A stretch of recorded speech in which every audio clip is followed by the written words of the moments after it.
सोचकर शीतला माता धरती पर राजस्थान की डुंगरी गांव में आई और देखा कि इस गांव में उनका मंदिर नहीं है और न ही उनकी पूजा होती है। माता शीतला गांव की गलियों में घूम रही थी। तभी एक मकान के ऊपर से किसी ने चावल का उबला पानी नीचे फेंक दिया। उबलता पानी शीतला माता के ऊपर गिरा, जिससे कि माता के शरीर में फफोले पड़ गए। शीतला माता के पूरे शरीर में जलन होने लगी। वो गांव में इधर उधर भाग भाग के चिल्लाने लगी, अरे मैं जल गई, मेरा शरीर तप रहा है, कोई मेरी मदद करो। लेकिन उस गांव में किसी ने माता की मदद नहीं की। वहीं अपने घर के बाहर एक कुम्हारन महिला बैठी थी। उस कुम्हारन ने देखा कि वो बूढ़ी माई पहले से ही बहुत जल गई है। उसके पूरे शरीर में तपन है, पूरे शरीर में फफोले पड़ गए हैं। वो तपन को सहन नहीं कर पा रही है। तब उस कुम्हारन ने कहा कि माँ तू यहाँ आकर बैठ जा, मैं तेरे शरीर के ऊपर ठंडा पानी डालती हूँ। कुम्हारन ने उस बूढ़ी माई पर खूब सारा ठंडा पानी डाला और बोली, हे माँ, मेरे घर में रात की बनी हुई रबड़ी रखी है, थोड़ा दही भी है, तू दही राबड़ी खा ले। जब बूढ़ी माई ने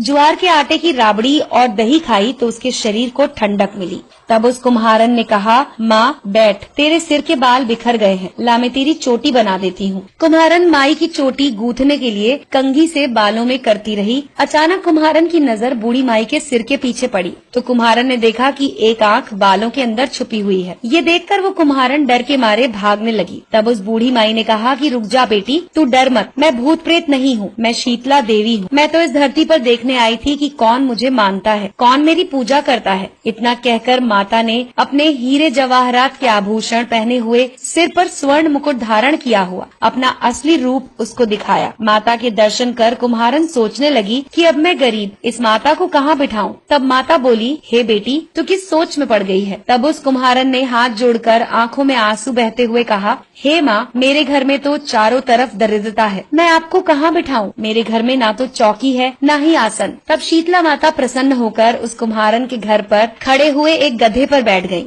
और हाथ में झाड़ू, दूसरे हाथ में डलिया लेकर उस कुम्हारन के घर की दरिद्रता को झाड़कर उस डलिया में भरकर फेंक दिया। उस कुम्हारन से कहा कि बेटी, मैं तेरी सच्ची भक्ति से प्रसन्न हूँ, अब तुझे जो भी चाहिए मुझसे वरदान मांग ले। कुम्हारन ने हाथ जोड़कर कहा कि माता, आप इसी गाँव में स्थापित होकर यहीं रहो और जिस प्रकार आपने मेरे घर की दरिद्रता दूर की है, वैसे ही जो भी होली के बाद सप्तमी को भक्ति भाव से पूजा कर आपको ठंडा जल, दही और बासी ठंडा भोजन कराए, उसके घर की दरिद्रता को साफ करना और उसकी पूजा को जरूर स्वीकार करना। नारी जाति का अखंड सुहाग रखना, उसकी गोद हमेशा भरी रखना। साथ ही जो पुरुष शीतला सप्तमी को नाई के यहाँ बाल ना कटवाए, धोबी को कपड़े ना धुलाए और पुरुष भी आप पर ठंडा जल चढ़ाए, नारियल का फूल चढ़ाए, तो आप उसके धंधे और व्यापार में कभी दरिद्रता न आने देना। तब माता ने तथास्तु कहा और उस कुम्हारन को वरदान दिया और ये कहा कि मेरी पूजा का मुख्य अधिकार इस धरती पर सिर्फ कुम्हार जाति का होगा। उसी दिन से डुंगरी गांव में शीतला माता स्थापित हो गई और उस गांव का नाम हो गया शील की डुंगरी। शील की डुंगरी में शीतला माता का मुख्य मंदिर है। शीतला सप्तमी पर वहाँ बहुत बड़ा मेला लगता है। इस कथा को सुनने के बाद घर की दरिद्रता का नाश होने के लिए शीतला माता से सभी लोग मनोकामना करें और शीतला माता से मनोकामना में मांगे कि आपकी दरिद्रता दूर हो जाए। दोस्तों, अगर आपको ये कहानी पसंद आई हो तो इसे लाइक करें और अपने डाउनलोड मौज।